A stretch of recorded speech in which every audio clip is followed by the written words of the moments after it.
Assalamualaikum warahmatullahi wabarakatuh. Alhamdulillahirabbil alamin. Nahmaduhu wa nasta'inuhu wa nastaghfiruh.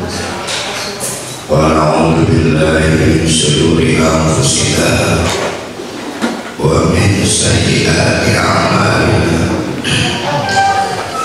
Man yahdihillahu fala mudilla lahu wa man yudlilhu fala hadiya lahu. Asyhadu an la ilaha illallah wa asyhadu anna Muhammadan abduhu wa rasuluh la nabiyya ba'dah. Terakhir ayat 15 dari surah Asy-Syura. Nah, kita akan mengulang kajian ayat 15 menurut Al-Quran. Ini di situasi Mekah. Jadi orang-orang di Mekah itu akhirnya ada yang ikut berbaiat pada Nabi, bersyahadat masuk Islam, berarti menerima kenabian Nabi Muhammad, menerima juga Al-Quran sebagai kalamullah, mengakui juga bahwa seluruh perbuatan sepanjang hidupnya nanti akan dipertanggungjawabkan di akhirat kelak. Satu, maka bersyahadat. Ada juga yang sudah paham Nabi itu Muhammad adalah Nabi. Al-Quran tidak mungkin buatan Muhammad, pasti ini kalamullah. Nah, ini jadi masalah berat untuk mempertanggungjawabkan. Masa ia sudah mati harus dibangkitkan mempertanggungjawabkan. Maka mereka menolak bersyahadat.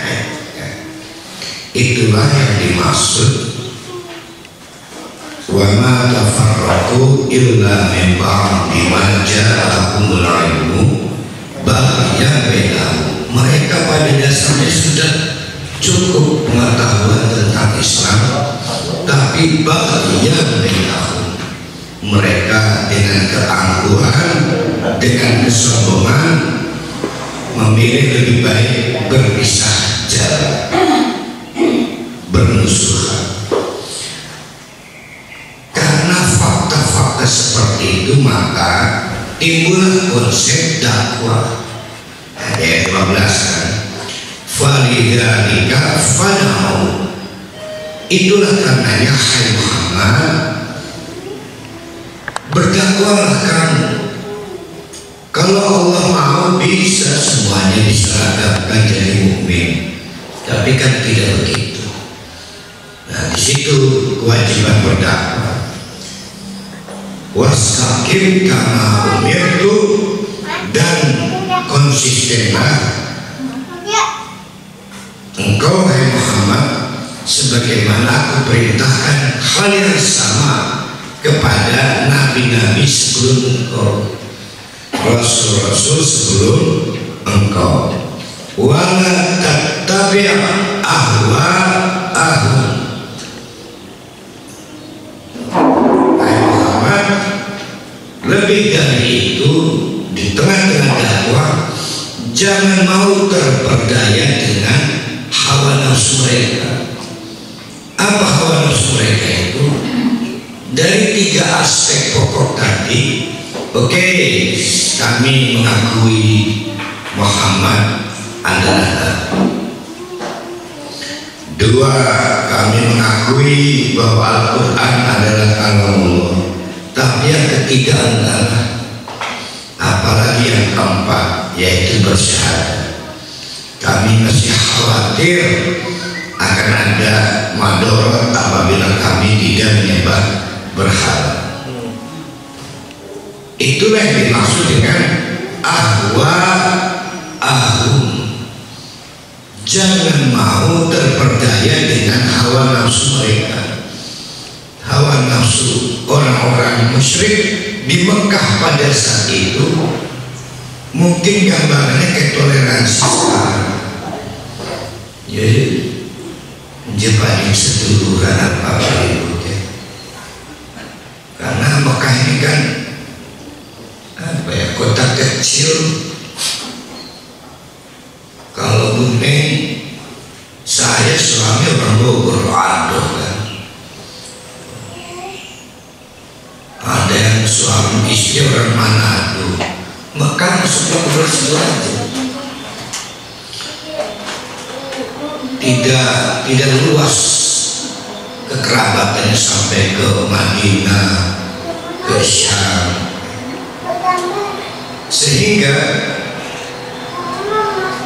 perasaan persaudaraan itu tinggi.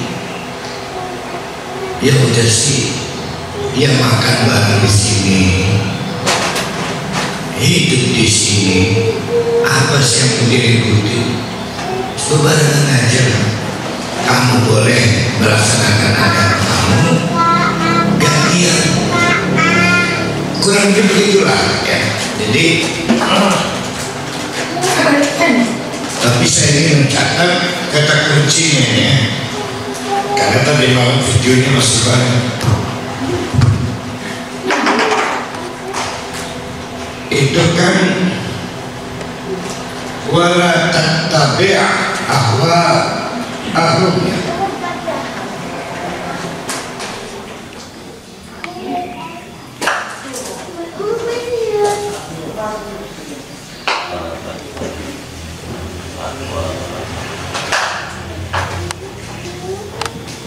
Ini kan hawa nafsu. Orang musyrik kan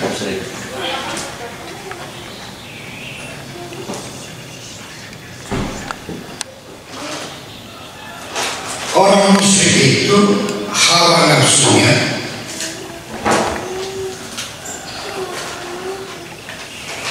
menyebabkan dia tidak bersyahadat. Termasuk hawa nafsu itu menjaga stabilitas, menjaga persaudaraan, menjaga cadangan devisa, iklim investasi. Ayat 15 ini dan ayat 14 sebelumnya tidak dapat dipahami atau keliru. Kalau dipahami udah sial itu. Nanti di ayat berikutnya kan lebih parah lagi, terjemahkan tidak perlu ada pertengkaran. Karena faktanya Allah ngotot. Walidzalika, oleh karena itu hai Muhammad, fad'u, berdakwahlah terus, jangan pernah berhenti. Wastaqim kama umirtum, konsisten sebagaimana diperintahkan juga pada Nabi sebelum engkau, Rasul sebelum engkau. Wala tattabi', jangan terperdaya ahwa'ahum, dengan bujuk rayu mereka. Waqul, maka katakanlah hai Muhammad, amantu bima anzalallah min kitabin. Isi dakwahnya itu adalah saya beriman kepada apapun yang diturunkan oleh Allah dari kitab-kitab samawi termasuk Al-Quran. Wa umirtu, dan sampaikan juga kepada orang Mekah pada saat itu di Mekah, li'adila bainakum, bahwa saya akan bertindak adil di tengah-tengah kalian, walaupun Islam tegak. Sejak awal itu diinformasikan Allahu Rabbuna wa Rabbukum. Kenapa begitu? Karena Tuhan kita sama. Di sini Allah Rabbuna wa Rabbukum itulah yang menjadi dasar. Kan Tuhan kita sama-sama memelihara. Buktinya apa? Matahari ada di koordinat. Nggak mungkin rebutan matahari karena perbedaan Tuhan. Kita satu Tuhan. Ini diplesetkannya ya. Katakan juga Muhammad kepada mereka, lana amaluna walakum amalukum. Kalau kalian ngotot tidak mau bersyahadat, tidak mau beriman padahal saya menegakkan keadilan, oke, kita berpisah jalan. Silakan kamu beramal dengan amalan kamu dan kami akan beramal dengan amalan kamu. Sampai di sini, bapak-bapak, ibu-ibu, ingat-ingat ini Mekah ya, bukan Madinah ya. Ingat-ingat, jangan dibawa-bawa ke sekarang. Nanti akan ketemu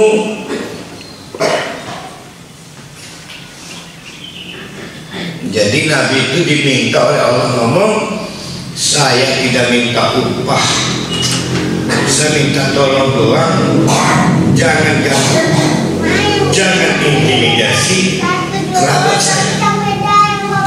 Itu jadi lana amaluna walakum amalukum itu bukti. Oke, kita berpisah jalan. Kamu sibuk dengan amalan kalian dan tolong jangan ganggu kami beramal. Nah, di Mekahnya. Kalau ayat ini dibawa sekarang berbeda. Satu, ini Mekah belum ada komunitas muslim. Yang kedua, pada saat itu minoritas. Nah, Indonesia mayoritas umat Islam. La hujjata bainana wa bainakum. Sudah tidak perlu ada yang diperdebatkan lagi antara kami dan antara kalian.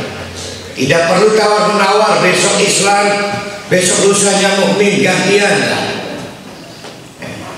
Allahu yajma'u bainana. Kita buktikan ya. Satu saat ini Nabi Muhammad marah ini. Ya. Diminta marah pada Allahu yajma'u bainana. Kita buktikan ya. Pada saat kita dikumpul paksakan nanti di akhirat. Wa ilaihil masir, toh kita semua akan kembali kepada Allah. Siapa yang benar di antara kita? Nah, berarti Nabi Muhammad pada tensi yang paling tinggi karena dulunya orang-orang kafir. Kita lanjutkan kajian kita surat Asy-Syura. Walladzina yuhajjuna fillah min ba'di mastujiba lahu hujjatuhum dahidatun 'inda rabbihim wa 'alaihim ghadabun wa lahum 'adzabun syadid. Dan orang-orang yuhajjuna yang saling berdebat fillahi terhadap gelombang orang yang masuk Islam. Jadi beberapa orang di Mekah sudah mulai tertarik masuk Islam, dicegah oleh grup itu. Maunya kamu masuk Islam, berbaiat, bersyahadat kepada Muhammad, nanti kamu resiko. Kalau kamu beragama Islam, nanti kamu dibangkitkan, dimintai pertanggungjawaban. Sulit hidup kamu, nggak nyaman. Membang dimastujiba lahu, setelah mereka menerima keislaman. Apa kata Allah? Hujjatuhum dahidatun. Jangan khawatir. Provokasi, perdebatan, perbantaian mereka itu dahidatun, sia-sia inda rabbihim, di mata Allah. Kita nyebutnya sekarang ini apa namanya itu? Buzzer. Ya. Buzzer dia. Buzzer apa buzzer? Sebetulnya oleh Allah dianggap dahidah, sia-sia. Wa alaihim ghadabun, maka kelompok pengganggu orang yang mau bersyahadat ini akan mendapatkan murka dari Allah. Walahum adzabun syadid, dan mereka akan mendapatkan adab yang pedih.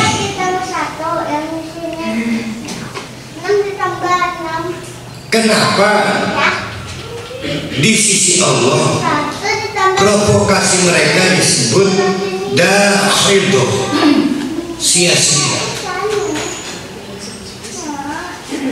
Karena Allahul ladzi anzalal kitab, Allah yang menurunkan Al-Quran bil haqqi, dengan benar, bisidqi, dengan benar.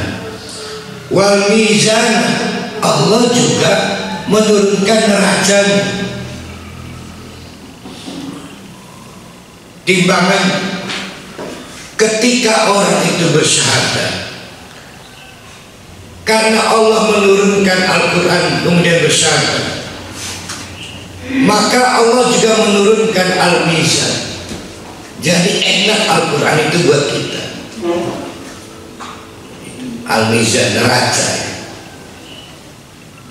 proporsional. Maka provokasi apapun nggak ngaruh. Artinya kalau hanya karena dibully kemudian iya ya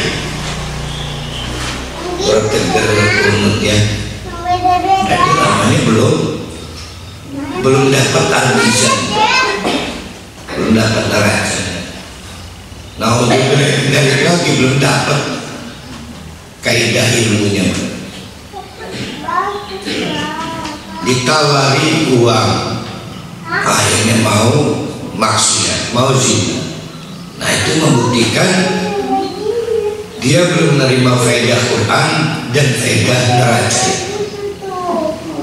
Pertanyaan yang berulang-ulang begini, Ustaz, ya Allah rajin sholatnya, puasanya, tapi Allah Akbar ke korupsi beneran?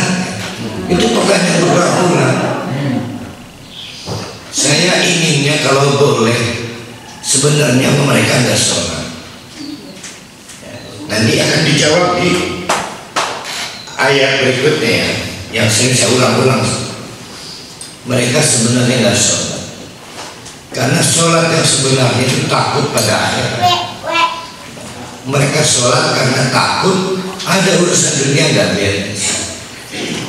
Umroh juga takut ada urusan dunia nggak beres, atau bahkan untuk menyempurnakan urusan dunia. Urusan dunianya apa? Jabatan, kekayaan, pengen punya anak, pengen nambah istri, itu urusan dunia. Wa ma yudrika la'alla sa'ata qarib. Bagaimana pendapatmu andai kata kiamat itu sudah dekat? Dan pasti kiamat itu dekat. Kenapa dekat? Karena pasti. Pasti datangnya, pasti terjadinya. Ditanya begitu, malah karena sombong orang-orang Mekah, yasta'jilu bihalladzina la yu'minuna biha, orang-orang yang belum mau beriman tentang hari kiamat itu kemudian minta, coba sih buktikan kalau memang kiamat itu pasti dan sudah dekat. Padahal walladzina amanu musyfiquna minha, orang yang beriman malah kemudian musyfiquna, ketakutan apabila berpikir tentang hari kiamat. Wa ya'lamuna annahal haq, dan orang beriman itu meyakini, mengetahui bahwa soal kiamat itu al-haq, innal ladzina yumaruna fis sa'ati la fi dhalalin ba'id. Ingat. Siapapun orang yang yumaruna, yang membantah, itu Nikita Mirzani masuk kelompok ini enggak ya? Enggak ya, oke, yakin ada kiamat ya. Yumaruna fis sa'ati la fi dhalalin ba'id. Orang yang membantah soal benarkah bakal terjadi kiamat, itu pasti mereka itu akan ditempatkan oleh Allah dhalalin ba'id, dalam kesesatan yang ba'id, saking jauhnya kesasar, maka ekstrim tersesat. Nah, itu satu paragraf selesai. Bapak-bapak, ibu-ibu, sebetulnya ini penyakit kita juga ya. Kadang-kadang ada relasi yang terputus pada saat kita mencari nafkah, beraktivitas dengan hari kiamat itu. Jadi hari kiamat itu diingat ketika sakit, ada musibah berupa hal-hal yang tidak menyenangkan, atau usia menua, ada anak SD ngomong soal kiamat, tutup masih lumayan. Saya nyebutnya tuir. Jadi seolah-olah hanya orang tua yang boleh ngomong soal kiamat. Sering ya ibu-ibu begitu ya? Iya, si bungsu kan tua waktu ini ngetakan kiamat. Seolah-olah itu konsumsi orang. Jadi sebetulnya bukan hanya penyakit orang-orang. Nah, kita masuk paragraf baru. Allahu latifun bi'ibadihi yarzuqu man yasha wa huwal qawiyyul aziz. Allah itu latif, lembut kepada makhluk yang diciptakan. Maka tidak ada tindakan Allah yang berpotensi menyakiti makhluknya. Pasti semuanya itu dilakukan oleh Allah karena latif. Contoh,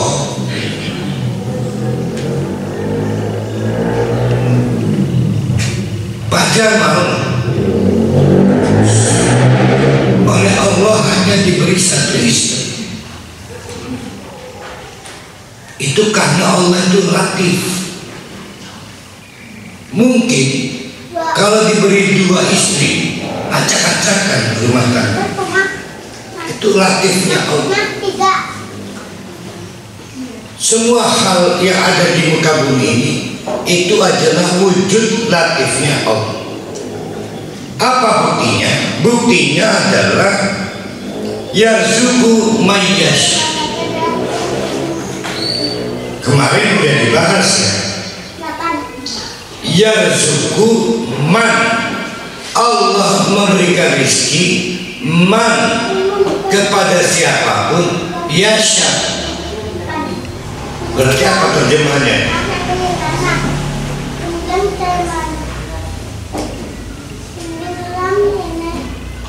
Terjemahannya biasanya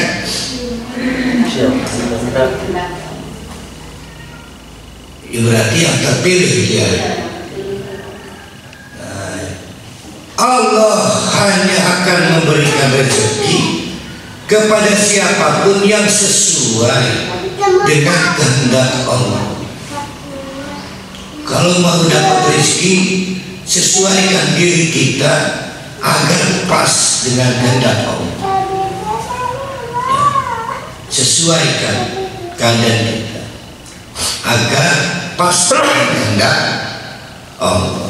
Karena Allah tidak mungkin memberikan rezeki pada seseorang, pada siapapun yang tidak pas dengan kehendak Allah. Dan wa huwa al-qawi, dialah Allah itu yang kuat. Jangan takut, Allah itu kuat. Sampai kapanpun, dalam keadaan apapun, kita akan dapat rezeki. Kuat, tidak ada lemahnya, tidak ada sakitnya, tidak ada bangkrutnya. Al-Aziz, dan bisa mengalahkan kekuatan apapun. Jangan takut, Allah pasti akan memberikan rezeki kepada siapapun yang sesuai dengan kehendak Allah. Nah, ini yang saya ingatkan kita bahas. Tetapi berarti semua ditakar ya Allah, yang benar ditakar semua. Mudah-mudahan segitu. Jangan minta muda lagi ya, usianya segitu. Pak Tadas, jangan meminta lebih sehingga harus mencuri, menipu, lupa umur, bahkan memperalat amalan akhirat untuk dunia. Itu maksud. Kita baca ya. Man kana yuridu harsal akhirah nazid lahu fi harsi. Siapa di antara kita yang ambisius pengen dapat untung akhirat, maka malah akan ditambah untungnya oleh Allah. Apa keuntungannya? Yaitu at-taufiq. Bentuknya apa? Wallahu a'lam. Nanti di akhirat. Yang pasti kebahagiaan di akhirat. Tapi wa man kana yuridu hasad dunya nu'tihi minha. Kalau di antara kita ambisius, sibuk hanya mencari keuntungan dunia, ya dapatnya cuma dunia.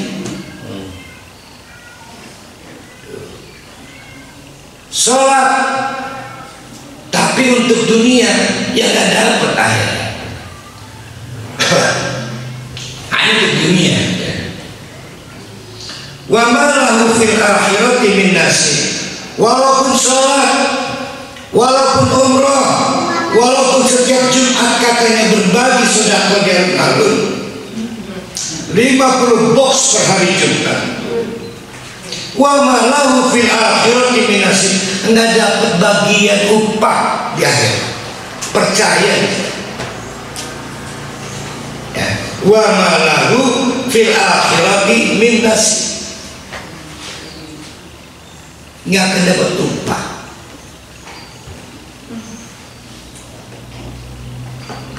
Nah, mestinya kita merinding ini ayat 20. Tetapi sekaligus termotivasi kalau kita meletakkan secara mizan proporsional, sholat untuk akhirat, sedekah untuk akhirat, umroh untuk akhirat, jangan khawatir, malah kemungkinan kita dapat dunianya. Jangan khawatir, jangan dibalik, sholawat untuk dunia ya. Allahum syuraka'u syara'u lahu minad-din ma lam ya'dan billah walaula kalimatul fasli laqudiya bainahum wa inna adh-dhalimina lahum 'adzabun alim.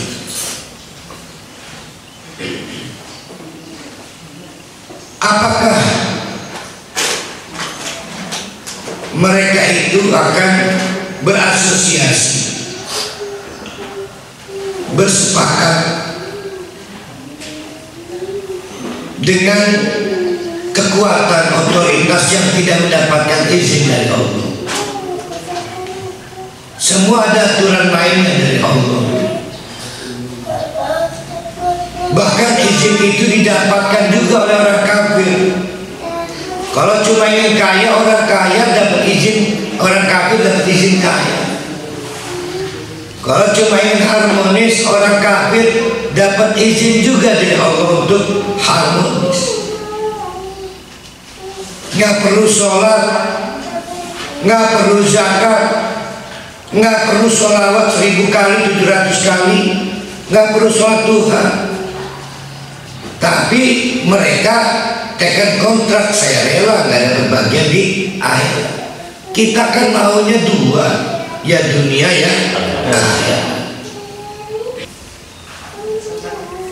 Walaulah kalimatul fasli, andai kata saja tidak ditangguhkan oleh Allah keputusan untuk yang bersifat menetapkan laku dia benar, maka pasti saja umat Nabi Muhammad termasuk kita ini nggak akan ada bedanya dengan umat Nabi Nuh, Nabi kaum Samud, kaum Ad, ada bedanya, dihancurkan oleh Allah. Untung ditangguhkan itu artinya nanti pada akhirnya kita masuk neraka, itu ditangguhkan. Anjemes ditangguhkan kecuali kita bertaubat. Wa inna dhalimina lahum adzabun alim. Maka orang-orang yang tidak memanfaatkan kesempatan, kan begini nih, ada murid ketangkep bahasa guru BP, maka dihukum. Kamu jangan masuk kelas, Pak, saya butuh materi jam ini penting, pelajaran biologi. Oke, saya tangguhkan, nanti jam 1 dihukumnya, masuk kelas.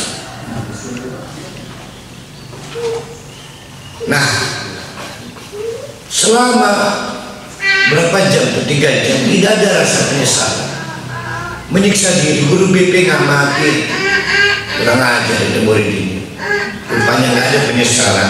Disebut orang yang dolim, yaitu orang yang tidak memanfaatkan kesempatan untuk bertobat pada Allah. Ada yang sekarang nggak jadi mati, yang sekarang anfal nggak jadi mati, tetap aja tidak bertobat, maka kepada mereka lahum adzabun alim, adabnya pedih.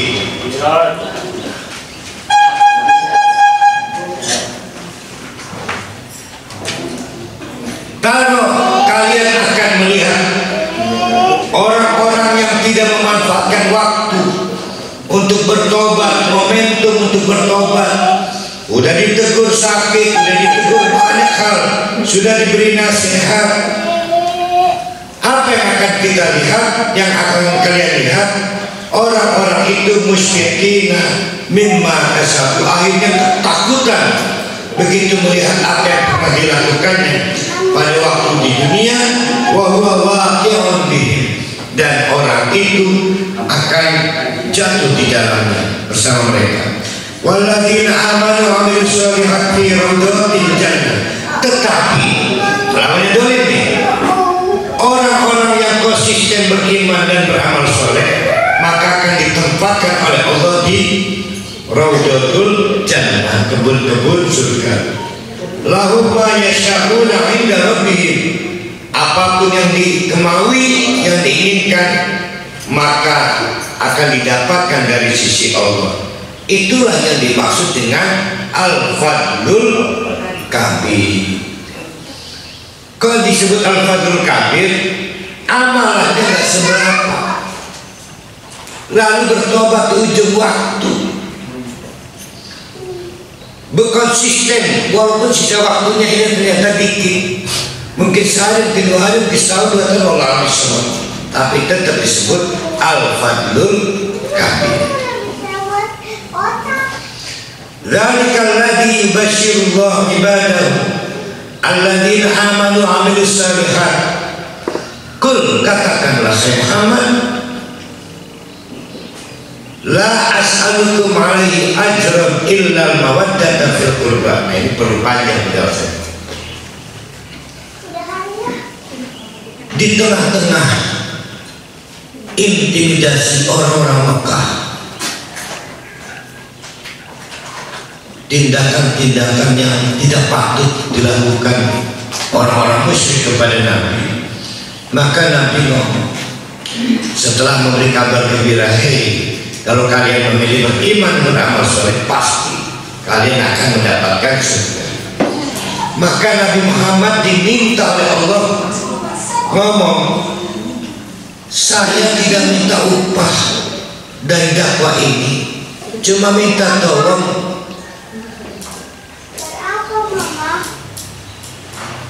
cintai keturunan. Inilah yang jadi dalil kita wajib menghormati keturunan Rasulullah. Menghormati, bukan mengikuti. Yang kita ikuti tentang Rasulullah dan orang-orang yang memang menegakkan sunnah Rasul.